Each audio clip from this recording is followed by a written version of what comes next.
Now earlier we were hearing how doing things for other people can help us not to languish, and there's also plenty of evidence that having good friends you trust is beneficial for your well-being. But when you're very busy or you move to another place, it's all too easy to lose touch with people. And although in theory it's easier than ever to find a way of getting back in contact these days, new research suggests we're quite reluctant to do so. So Daryl, can you tell us what they did in this study? Well, they conducted 7 studies in this large paper, which was very ambitious and very impressive. But what they did is they were trying to understand, first of all, do lots of people lose contact, and do they actually want to reconnect with people? I suppose the crucial thing to me about this overall study was, at the heart of it was the notion that social relationships are the most important route to positive well-being. So the idea is that we have friends, we have lots of friends in order to help us get through our lives, the ups and downs. So they wanted to find out, can we increase the likelihood of people successfully reconnecting? So a couple of key findings. A, nearly 90% of us lose touch with close friends. But surprisingly, many of us are reluctant to actually reconnect. And they find that one of the major barriers to this is the fact that we see old friends like strangers. As a result, we either think these people don't want to reconnect, that they may not want to hear from you, or you just feel this level of anxiety which prevents you from engaging. And the clever thing they did next was to get people to deliberately reach out to old friends. Did that work? Did that make them happy? Well, actually, there was 3 parts of this study where they did try different techniques to try and increase the likelihood people would reconnect. And surprisingly, even though they did lots of helping, lots of training, lots of practicing, around a third of people, even though they'd said previously they wanted to reconnect with their friend, an old friend, only 1/3 of people engaged. So what was really clever was they were able to show a technique which was to get people to think about reconnecting as something which would be beneficial, an act of kindness, to remind people that the other person would probably likely want to hear from them, and also they may not have to reply to their message if they want to. So actually they're able to show that by getting people to practice this, think about the benefits, and think of this kindness, that they find an increased likelihood of reconnecting. But crucially, once you reconnected, you find really clear evidence across many studies that you felt better, increase in well-being, and increase in positive mood. So if people listening are inspired to reconnect with old friends now, it sounds as if the lesson is to do it in to remind yourself that they will probably like this, and to say something in particular, to do it in the right way. I don't think it's the right way, it's just about doing it. The key point of the study and the take-home message to my mind is, if you want to reconnect, don't hesitate. Go ahead and do it, and just, don't worry about the consequences, because there will be very few consequences. Well, thank you so much for joining us today, Professor Daryl O'Connor from the University of Leeds. And if you've been inspired hearing this, or do reach out to an old friend, we'd be interested to hear how it goes. The email address is allinthemind@bbc.co.uk. And thanks to our studio engineer today, Donald McDonald. In the next episode of All in the Mind, which kinds of people are best at keeping secrets will be revealed next week. All in the Mind is presented by Claudia Hammond, the producer and marketer. And if you have been affected by sexual abuse or violence, details of help and support are available at bbc.co.uk/actionmind. Or you can call for free at any time to be on recorded information on this number. It's 0800 077 077. On BBC iPlayer, we've created the greatest painkiller in the history of human civilization. A hit drama inspired by a true story. Less than 1% of people get addicted. That's not possible. The pharma company is lying about their medication. People's lives are at stake. It has gotten out of control. We need to act now. Starring Michael Keaton. My patients trust me. I feel like I've betrayed them. Dope Sick. We're going to cure the world of its pain. Watch on BBC iPlayer.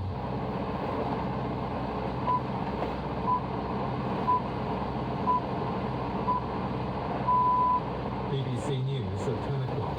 The Liberal Democrats are promising free personal care for adults in England who need it, including the elderly and disabled. It's the first major announcement on social care during the election campaign. The party's leader, Sir Ed Davies, said the pledge would save the NHS up to £3 billion through reduced pressure on hospitals and other services. Sir Ed also said how it would be funded. First of all, we're raising quite a lot of money from reversing the tax cuts that Conservatives given to the big banks. We reckon that we're raising about £4.3 billion a year. That's the key way we're paying for the free personal care, which we estimate at £2.7 billion, and the increase in wages for carers at £1 billion. These numbers are still being assessed, but independent experts suggest the potential costs of this policy are likely to be higher. The Conservatives have announced plans for a new annual cap on visas to ensure immigration would fall each year. The proposed plan would give Parliament a direct role in setting levels of migration, with MPs having to vote on the number. No figures have been suggested for a possible cap, although experts will be asked to recommend a level.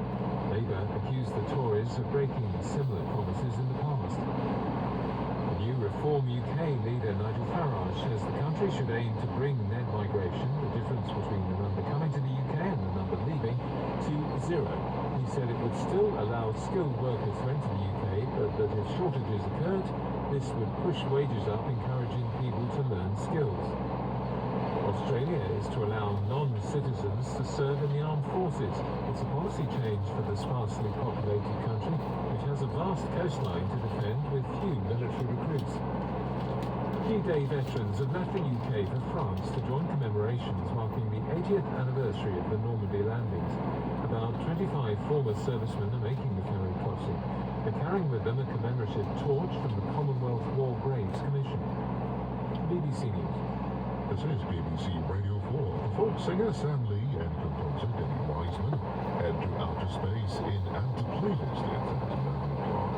And the journalist Jen Stout crosses into Ukraine to report on the devastation caused by the Russian invasion, hitting refugees, soldiers, and those who stayed behind.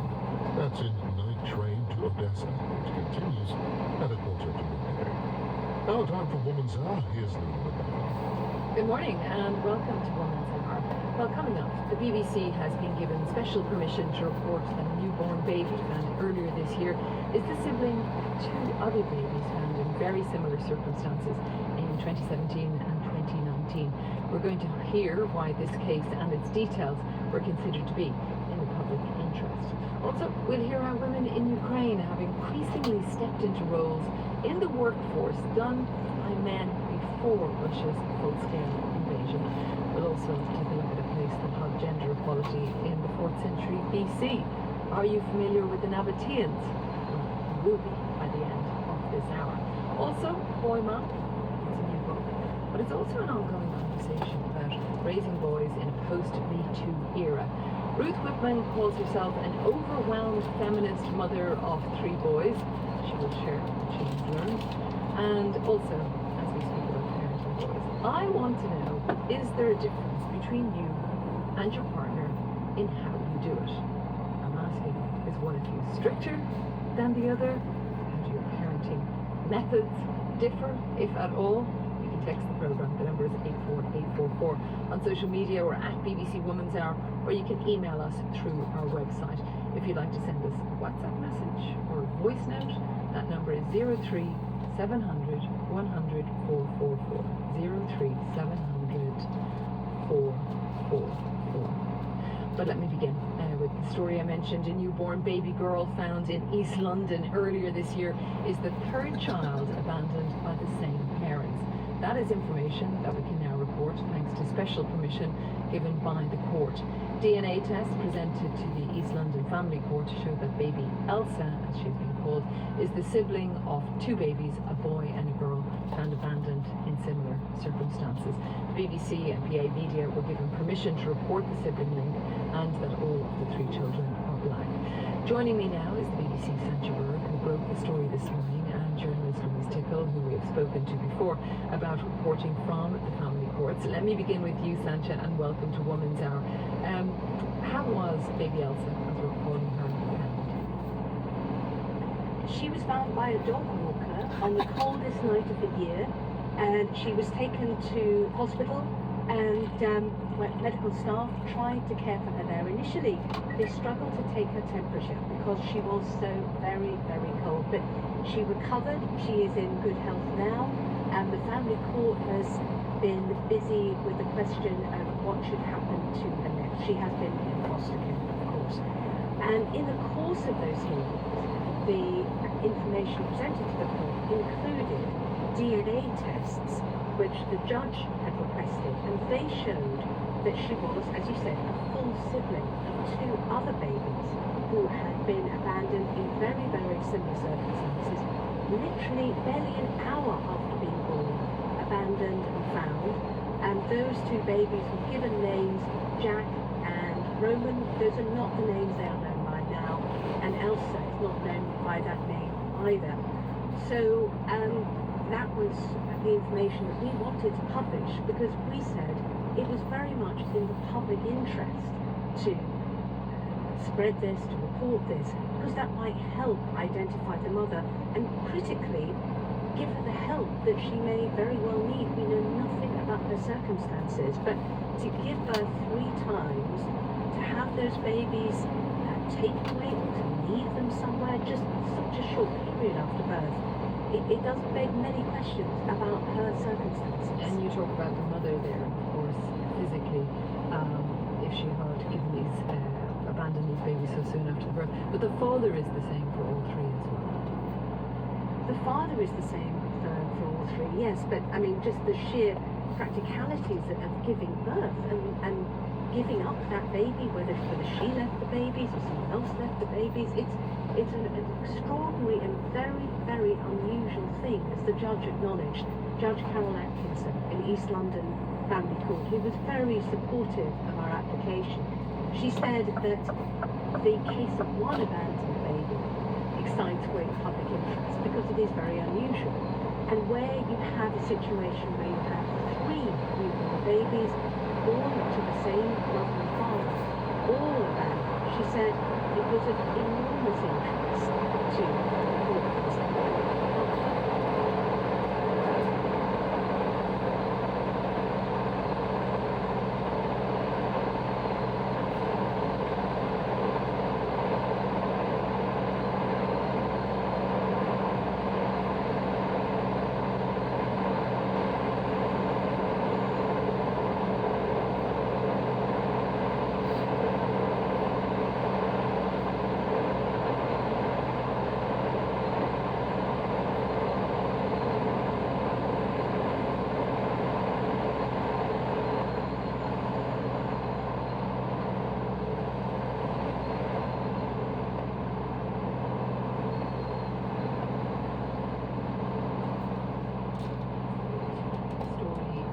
Sensitive, of course, because there are families involved.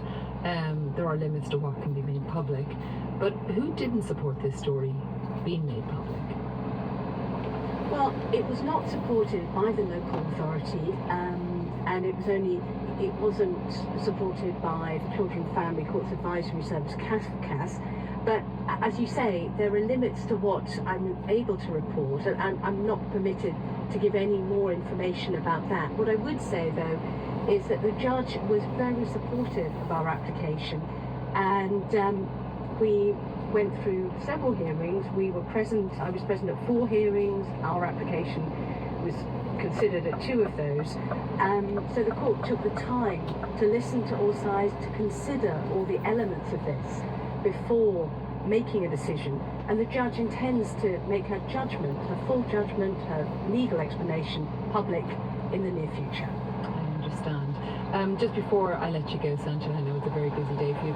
Will those children have any contact with each other? Do we know? Well, the family court said there are plans for them to have contact in the future and to know, all of them, that they are all full siblings. And this is one of the important functions of the family court in a case like this, to try to encourage that sort of relationship. But as I say, it is a very unusual case for this country. In fact, the ONS, which was recording abandoned babies up till 2015, several years there were no babies at all recorded as being abandoned. Some years there was just one. Sandra Burke, thank you very much for spending some time with us here on Woman's Hour. And of course, we can't speculate exactly on why there were objections to this story being made public. But I want to turn to my other guest, Louise Tico, a journalist who we've spoken to before about matters like this. Welcome back, Louise. Hello. So your reaction first off to this story? Well, it's obviously a really disturbing and tragic story, and I think the questions in my mind are what has compelled a mother, at least a mother maybe and a father, to abandon 3 children. Now, we can't know, but I think the points that Sancha made about this being a story in the public interest, not just about the public being interested, but the need and the right for the public to know what is happening in a family court when it makes decisions about this kind of abandonment, but also the fact that these abandonments are happening at all could tell us a lot about society. And so, yes, we do need to know that a mother of 3 consecutive newborn babies has abandoned her children. Let's talk in the wider sense about other cases somewhat like this. We do talk about an actual abandoned baby being very rare, but the transparency pilots that mean that this was actually able to be reported, Sancha referred to them there. How do you think they're working? So the transparency pilot switches the presumption when the journalist goes to court from the presumption being that you can't report unless the judge gives permission to the presumption being that you can report. That's operational in nearly half of the family courts in England and Wales at the moment. And in terms of how it's working, well, I think it's mixed. You still get, and the judge can always make restrictions that limit your reporting. And so it's not just a simple matter of assuming that you can, no matter what. And I have myself had experience, and other journalists have had experience of going to court over several hearings and still having opposition from usually the local authority and CAFCAS, much more rarely, but occasionally from parents, to anonymise reporting in detail of what's been going on in the case. And so, although the presumption is in reporting terms, it's really excellent, it's not always panning out in practical terms. And so a lot of time is still needing to be invested in some cases by journalists, their editors and their news organisations, where they think it's necessary in the public interest to report in opposing and essentially fighting to be able to give the public that information. But I suppose, and you talk about it not being a complete solution, but I'm just thinking about these sort of cases, would they not have to be a case-by-case basis because the details can be so sensitive around them? All cases are incredibly sensitive in family courts. I have never been to one in a decade's reporting where that issue has not been raised. They all matter tremendously to the families involved. I think the thing that I find slightly wearying is the often reflexive and automatic opposition of state authorities to reporting of details which may not show them themselves in a particularly good light. I have no idea of what the reasons were in this case for the local authority in CAFCAS not wishing Sancha and PA to report. But I do know in cases that I've attended, for instance, where teenagers who have severe psychological and emotional difficulties being locked away on deprivation of liberty orders in unregulated placements which repeatedly break down at vast cost, both emotional and financial, literally destroying children's lives as they grow up in state care. I have had a very mixed experience of local authority willing for me to report the name of that local authority, and one local authority, which I still can't name, went all the way to appeal to prevent me from doing so. Yes, of course, and I don't have a representative of local authorities, either that one or others, that you may be speaking about to respond. And we did do quite a big report as well on the deprivation of the liberty orders the other week on Women's Hour. Thank you so much for speaking to us. That is Louise Tickell, the journalist who has been following stories like this one and others when it comes to family courts, and also to my colleague BBC's Sancha Gore. She has been writing her report also. Want to get in touch with us? To do that, I'm going to be talking about boy mums. Boy mums in the UK. And, I want to know if parenting boys, do you and your partner have different takes on how it should be done? There's all these questions about raising boys in a post-Me Too era, in a culture that can be construed as having toxic masculinity. Is it different between boys and girls? Or just girls? Just boys? I want to hear it all. 84844 is the way to get in touch with on text at BBC Women's Hour, or you can email us through our website. Now, during World War II, millions of women who were born in combat kept the economy going and crucially helped behind the scenes to make D-Day, which is marking its 80th anniversary this week, possible. So it's not an country of war job market shifts, and more women pick up roles that were traditionally dominated by men. This was happening in Ukraine. In fact, last month a new bill came into effect in Ukraine that lowered the age of compulsory conscription for men from 27 to 25. So as potentially even more men are drafted into the army, what is the impact on women and society? To discuss this, I'm joined by the Ukrainian journalist Katerina Ivanova, who is the editor of the Europe BBC World Service. Katerina, welcome to Women's Hour Studio. Hello, Mel. Good to see you. Now tell us a little bit about the current situation in Ukraine. So the current situation, as you said, the main development in terms of military draft and where Ukraine is in terms of men and women and the war effort, this new mobilization law brought the age down to 25 years, and it's in an attempt to replenish the army level fund. We don't know the exact Ukrainian government isn't giving the exact information about the losses, but we assume they're quite heavy, especially in recent months and weeks. And as you said, this means that women have to step up in various spheres and various areas of work, of society. Ukraine more broadly is, as a country, as a society, understandably, is in flux. There are a lot of displaced people who have been moved from not just refugees who left the country, but refugees internally displaced. But this situation, which on the one hand has been dramatic and tragic for many, has also provided some new opportunities. And Ukrainians, as we have seen in these past 25 years, are resilient, but they're also incredibly entrepreneurial. So that there have been a lot of sort of new opportunities emerging, including for women. But women are serving as well. Yes, they are. There are almost 60,000 women serving in the army. Again, with this in terms of how big the armed forces are, we don't exactly know. They're estimated to be between 6 and 800,000, so it's between 8 and 10% of the armed forces are women.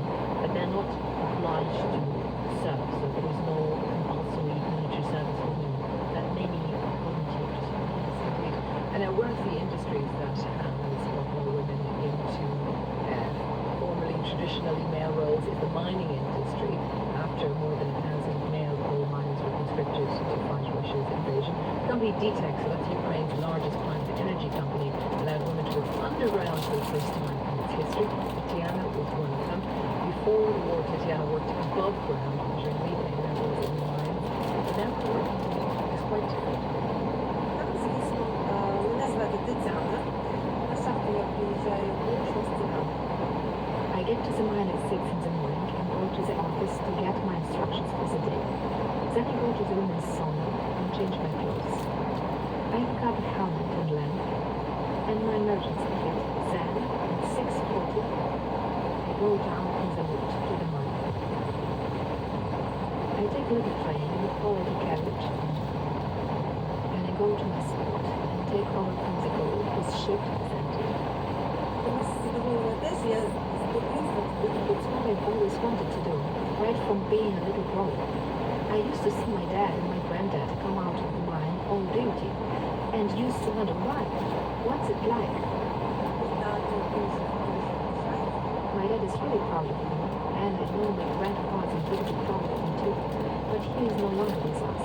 But yes, he would have been proud because I am a machine operator like him. That was Tatiana there, for one of around 5 million women employed by that energy company, DTEC, to work underground. I mean, for many, Katerina, this would not sound like the most appealing job. Obviously, Tatiana loves it. But where were we pushing to go underground and work in there? I don't expect they would be pushed. I expect that in many cases they would be, there's no way to push them. So yes, I mean I would, previously women couldn't go underground for decades. What was the reasoning for that? Under the Soviet Union, there was a long list of around 500 jobs that women couldn't do, and that included usually either working underground or being a firefighter or something that was sort of involved some kind of physical effort, and it was believed that men are more suited for that kind of work. After the collapse of the Soviet Union in 1991, most post-Soviet countries either changed those lists or cancelled them altogether. In Ukraine, that list was finally wiped out completely in 2017, way before this invasion. So as of 2017, in Ukraine, women can do any job they want to do. But of course, traditionally, there are certain jobs that women do and don't do, or do less of. So what other areas or industries are you seeing where women are going into the workforce where they haven't been before? So primarily it's just blue collar, everything to do with work in factory, in kind of heavy duty, heavy industry sort of factories. In agriculture, again, it's sort of where physical labor or driving heavy machinery is involved, and different types of tradesmen like plumbers, electricians, they tended to be men. At the same time, many white collar and very many jobs like doctors or university professors or all sorts of teachers, lawyers, there were plenty of women there. So I wouldn't like statistics, but it's at least that women were well represented.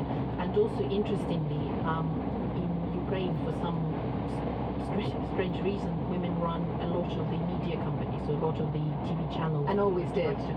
They have done for, I would say, for a few years, for good, 10, 15 years. If you look at just across the main TV channels, they're run by women. But it must be such a shift, I'm thinking, because you have this sector that is becoming more female dominated because the men are away. But the men are away, so what about the children? Like even that issue of childcare, which is an issue I think in just about every country in the world, but for people who are going out to work that perhaps didn't work before. Well, as I said, Ukraine is in a big flux. So I think in many cases it's a sort of case by case situation. It really depends on the region, what sort of arrangements people would have or women would have.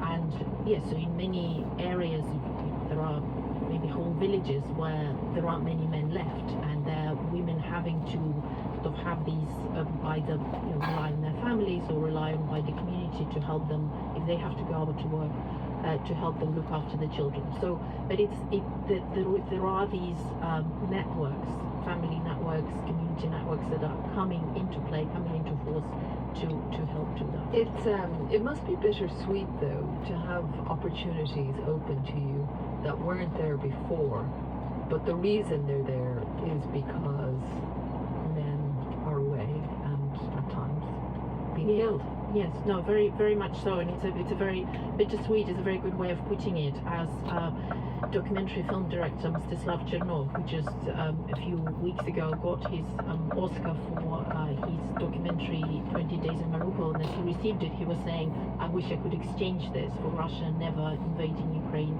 and never occupying our cities." So I think it's the same for many women, and even for Tatiana, who sounded very excited, as we just heard, to be able to go down into the mine. I think she would exchange that as well. But at the same time, it's almost, I think Ukrainians have now accepted this war as this sort of inevitability, and they're just dealing with it. It's not about kind of this, endless navel gazing. What if it hadn't happened? It has happened. They're dealing with it. They're stepping up to it, and for them, it is an existential, battle. It's literally a question of survival. Because if we looked back to World War II, before I let you go, Katerina, a lot of women went into the workforce in the UK and did jobs they hadn't done before, but then had to return to the home when the men returned. Absolutely, that could be, well, obviously we don't know when and how this war will end, but in a way, yes, we could almost predict some sort of, feminine mystique sort of crisis where if women are pushed back from some of their roles, either back into the home or into more traditional roles, some sort of pushback. So it's possible, but at the same time, because Ukraine up to now has had this experience of women kind of comfortably occupying many roles which in other societies perhaps would have been taken by men. I think that this will be this kind of transition in some sort of post-war scenario, I expect would be fairly harmonious. Katerina Kikolova, editor of the Europe Hub for the BBC World Service. Thanks so much. Thank you. Now, if you are an avid Woman's Hour listener, I hope you are, you might remember our special programme live from Glastonbury last year. Well, there is some exciting news as we are heading back for a second year. On the 28th of June, Anita will be live from Worthy Farm, bringing you the voices of some of the extraordinary women at the music festival, both on stage and off. And we'd love to hear from you if you are one of the lucky ones who will be going. Get in touch. Tell us why we should come and chat with you. We'd particularly like to hear from you if you're going on your own. How are you planning for a solo Glasto? That could even be a hashtag, couldn't it? You can text Woman's Hour 84844. You can find us on @BBC Woman's Hour on social media, on email. Maybe we'll see you there. And of course, you can get in touch with any of the stories that we are discussing on this morning's programme as well. Many of you are. On my next guest. This is something we've talked about before. Last month, Woman's Hour had a special phone-in programme all about boys. Anita spoke to Catherine Carr, creator of the Radio 4 series about the boys, and Richard Reeves from the American Institute for Boys and Men. And we heard from many of you, our listeners, about what it's like to raise a boy, to be a boy, and about how society is shaping our future men. Kirsty, one of our listeners, spoke to us about her experience as a parent and trying to navigate raising her daughter and also her son. I've got two children. My eldest is a daughter she's very forthright and not afraid to share her thoughts, and she does a lot of things that might be thought of as stereotypically male, and that's been very much easier for her to manage than my youngest, who is, he's just naturally more sensitive and quiet, and he displays a lot of things that I think we would call traditionally feminine traits. And I think it's definitely been harder for me as a parent to unpick all the learning that I have about what boys and girls should be like, what they should do, and to see them all as real humans. But it's so great to hear these conversations, because the damage I think that will be destroyed by